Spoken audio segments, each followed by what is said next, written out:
Topic पढ़ना है वो है पॉलीसेकेराइड्स। पॉलीसेकेराइड जैसे कि नाम से जाहिर है, poly mean many and saccharide mean single sugar. So these are the sugars that are made up of many single monosaccharides. बहुत सारी सिंगल शुगर से मिलकर पॉलीसेकेराइड बनते हैं। अगर हम इनके बॉन्डिंग की बात करें तो आपने पहले भी बॉन्डिंग पढ़ी जो कि डाइसेकेराइड में सेम थी। Bonding between these monosaccharides that join them together is glycosidic bond. अगर हम इसके स्ट्रक्चर की बात करें, पॉलीसेकेराइड का स्ट्रक्चर कैसा होगा, तो it may be linear, long chain और इट मे बी ब्रांच भी हो सकता है और लीनियर भी हो सकता है। देन अगेन फर्दर देखें तो इसका जो स्ट्रक्चर है वो डिफरेंट टाइप ऑफ मोनोसेकेराइड से मिलकर बनता है। एग्जाम्पल्स पे आ जाते हैं, ऐसी कौन कौन सी एग्जाम्पल है, तो एक बहुत ही मशहूर एग्जाम्पल है जो कि जिसको आप सब लोग जानते हैं डेली लाइफ में, तो वो है स्टार्च। घरों में जो आप माया यूज़ करते हैं स्टार्च की एक फॉर्म है। या जब आप लोग आलू को वॉश करते हैं, पोटैटो को आप वॉशिंग करते हैं तो पानी जो नीचे रह जाता है उसको गिराएं और आलू को निकालें तो नीचे एक वाइट पाउडर की तह रह जाएगी। That is a form of starch.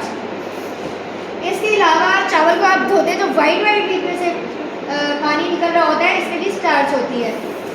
Then again ये तो होगी डेली लाइफ की एग्जाम्पल्स। अब अगर हम इसके डिटेल स्ट्रक्चर की तरफ जाएँ तो ये ग्लूकोज के मोनोमर्स को रिपीट करके बनता है।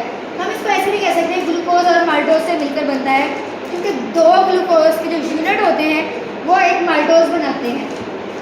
देन अगेन अगर हम ये सोचें कि हम स्टार्च को जब हम खाते हैं, आलू को ज़ाहिर हम खाएंगे और हम पोटैटो को हम ईट करेंगे, या फिर अगर हम राइस खाते हैं जो कि हमारा फूड का एक वाइटल पोर्शन है, तो उसमें हम ये इतना इसका बड़ा स्ट्रक्चर है, ये लॉन्ग चेन स्ट्रक्चर है, तो डाइजेस्ट होकर इसका क्या रिजल्ट आता है। तो मैं आपको ये बताती चलूँ कि इसकी जो डाइजेशन है वो हमारे सलाइवा से ही स्टार्ट हो जाती है, यानी कि जो मुँह में थूक होता है वहीं से स्टार्ट हो जाती है। पहली बार आप च्यूइंग करेंगे तो ज़रा ब्रेक डाउन हो जाएगी छोटे छोटे पार्टिकल्स में। उसके बाद हमारे मुंह के अंदर कुछ एंजाइम होते हैं जिसे हम कह रहे हैं अमाइलेज।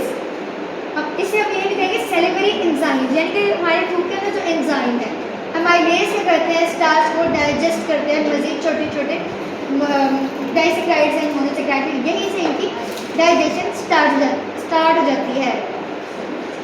अब हम देखते हैं इसका स्ट्रक्चर क्या है।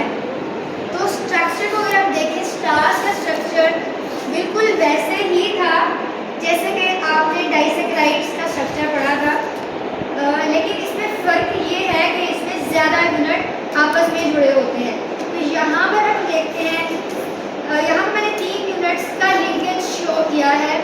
दो ग्लूकोज को अगर हम देखें, they are linked together by 1/4 glycosidic linkage. यहाँ पे हम बॉन्डिंग देख रहे हैं दो के दरमियान, दो ग्लूकोज के दरमियान में ऑक्सीजन के साथ जो बॉन्ड्स हैं उसके साथ शो की गई है। अगर हम कार्बन नंबर देखें तो that is carbon number of first glucose और दूसरे ग्लूकोज में कार्बन नंबर 4 के साथ लिंक हुआ है। तो carbon number 1 and carbon number 4 के साथ जब ग्लाइकोसाइडिक लिंकेज होगा, दिस इज लीनियर चेन। चाहे आप इसके साथ 10 और इसी तरह के यूनिट्स लगा दें, कार्बन नंबर 1 और कार्बन नंबर 4 के दरमियान जब भी लिंकेज ग्लाइकोसाइडिक लिंकेज बनेगा, it will form a linear chain. चाहे अब आप क्या 1000 यूनिट्स लगा दें मजीद या करोड़ लगा दें, तो ये सिंगल सीधी चेन ही बनती जाएगी। इस चेन की खासियत है कि इसमें ब्रांचिंग बिल्कुल नहीं है और ये लीनियर चेन है। इसको हम कहेंगे लॉन्ग चेन, अनब्रांच चेन, और इस स्ट्रक्चर को हम अमाइलोज भी कहते हैं।